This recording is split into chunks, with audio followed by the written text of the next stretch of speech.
Adoption proponents worry about the new Republican tax plan.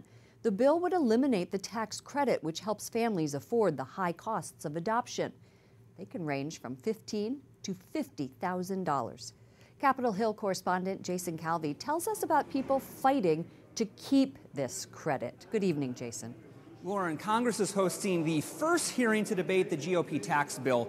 Pro-life group Susan B. Anthony List says it's shocking to gut the adoption tax credit. They urge lawmakers to protect it.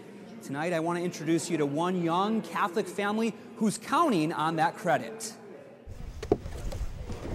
Mateo lived the first 18 months of his life inside a Chinese orphanage. But in March, through the power of adoption, almost back to the house. Let's keep going.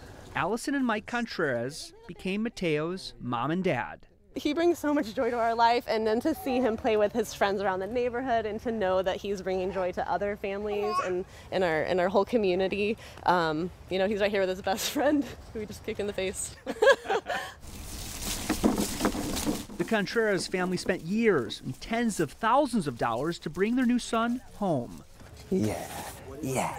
And to help with those costs, they qualify for a roughly $13,000 adoption tax credit. We have a lot of love in our family. We have more love to give to more children. And unfortunately, in adoption, love isn't the only resource you need. And so anything that the country can do to support families that have love to give to a child in need is really appreciative. The IRS says 64,000 families in 2015 took the adoption tax credit, totaling about $251 million. But the current Republican tax plan cuts the credit. That's a good high five. Are you lefty? With or without the tax credit, Allison and Mike again plan to adopt. Another infusion of joy into the Contreras home. We're just happy that we could provide a home and a place for him to thrive. And several lawmakers, including Senators Ben Sasse and John Kennedy, say the adoption tax credit is pro-life. Representative Mark Walker says it needs to be included in the tax bill. And Lauren, appropriately enough for this debate, November is National Adoption Awareness Month. That's right. I remember the President Trump announced that. So what is the rationale for cutting this adoption credit?